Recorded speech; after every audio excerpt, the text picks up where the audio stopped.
Picture this. You're just walking along, minding your own business, and you see them, a tiny pile of fluffy, helpless-looking kittens. And your heart just melts, right? Your first thought is probably, I have to save them. But what if I told you that swooping in isn't always the right move? In this guide, we're going to break down what being a true hero for these little ones really means, step by step. So there they are, huddled together, no mom in sight. That pull to rush in and scoop them up is so strong. But hold on a second. Is that actually the best thing you can do for them right at this moment? Okay, let's just get right to it. That immediate instinct you have, the one that's screaming, pick them up, well, it can sometimes cause way more harm than good. I know it sounds totally backwards, but believe me, a lot of the time, the most heroic thing you can possibly do is just wait. So we've laid this all out in 5 really important stages. First, we'll talk about the #1 rule, when you should absolutely not intervene. Then we'll cover what to do in a real emergency, get into the nitty-gritty of neonatal care, figure out how to kitten-proof your space, and finally, talk about getting them on the path to a fantastic forever home. All right, section 1. This is the golden rule, and people in the rescue world have a name for it. Don't kidnap. It's all about looking before you leap. And why is that so important? Well, because kittens have a way higher chance of surviving and thriving with their mom than they do with even the most loving human on the planet. So how do you know if mom's around? Well, you can see some pretty clear signs here. If the kittens look clean, their bellies are little round balls, and they're all snuggled up and sleeping quietly, their mom is almost definitely just out grabbing a meal. But on the other hand, if they're dirty, cold to the touch, and crying their little heads off, those are huge red flags. That's when they might genuinely be orphaned. Okay, so the official protocol here is super simple, but it is absolutely vital. First thing you do is back way up. We're talking at least 50 feet. You don't want to scare mom away if she's trying to come back. Then you wait. I know, it's hard, but a mother cat can be gone for hours. You only step in if they are in obvious trouble or if a full day goes by and there's still no sign of her. Okay, let's say you've waited, you've watched, and you've made the call. These kittens are truly orphaned, and they need you. This next hour is absolutely critical. We are officially in emergency stabilization mode. The biggest threat you're up against is this really dangerous cycle. It's a triad of bad things: hypothermia, which is being too cold, hypoglycemia, which is low blood sugar, and dehydration. The problem is, each one of these makes the others worse, creating this downward spiral. Breaking that cycle is job #1. And that brings us to what is maybe the single most important rule in all of kitten rescue. I want you to burn this into your brain. You never, ever feed a cold kitten. A kitten's body literally cannot digest food if it isn't warm enough. The food just sits in their stomach and can actually kill them. This sequence, this is everything. It's life-saving. Warmth always comes first. Once a kitten is warm to the touch, then you can work on getting them hydrated. And only after they are both warm and hydrated should you even think about giving them food. This order is completely non-negotiable. So, how do we warm them up safely? A heating pad on the lowest possible setting, wrapped in a couple of towels, is a great option. But here's the key. You have to make sure there's also a cooler part of the box they can crawl to. They need to be able to move away from the heat. For brand new babies, you're trying to create a little nest that's somewhere between 85 and 90 degrees Fahrenheit.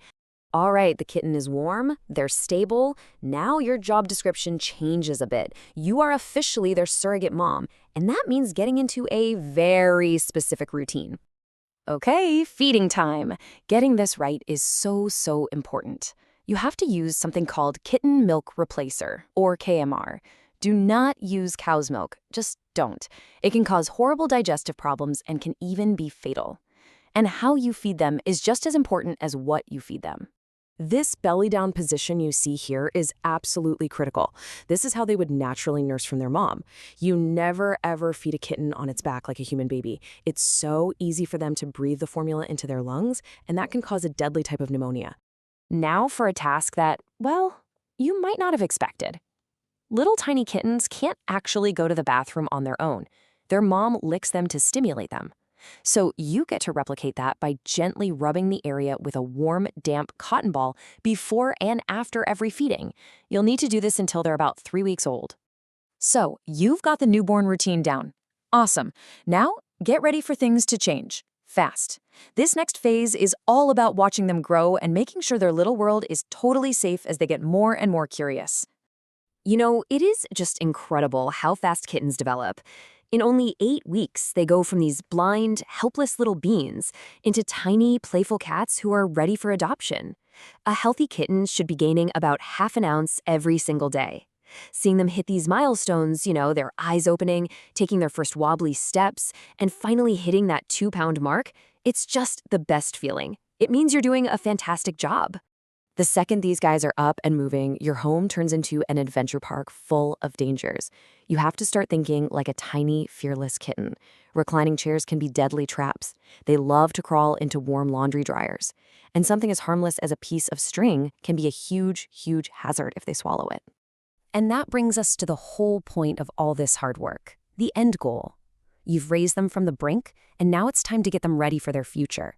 And depending on the kitten, that future can go one of two ways. So which path do they take? It really all comes down to socialization. Kittens that are handled gently and often from a very young age can grow up to be amazing, cuddly pets. But if a kitten is older and really truly wild, the kindest thing you can do is a program called Trap, Neuter, Return, or TNR. They get fixed and then are returned to the colony where they live. It is so important to remember that both of these are very successful outcomes. So, what is socialization? It's basically just the process of teaching a kitten that people are good news. You start with really short, gentle handling sessions. And for those extra spicy kittens, you can use what we call the burrito method. You just wrap them up snugly in a towel. It makes them feel safe and secure while you hold them. And let's be real for a second. This is a ton of work. I'm talking sleepless nights, constant worry, the whole shebang. But the feeling of watching a tiny, fragile little creature grow into a healthy, happy cat because of you, honestly, there's just nothing else like it. So let's circle all the way back to that first question. Being a kitten's hero, it isn't about rushing in without a plan. It's about having the wisdom to know when to wait, the courage to know when to act, and the knowledge of exactly how to care for them. It's about being smart, being patient, and being kind. Now, this has obviously been a super quick crash course, and there's always more you can learn. Amazing organizations like the ones you see here have tons of incredible resources to guide you. But now you have the basics. You have the knowledge. You have the power to truly be a hero for a kitten in need.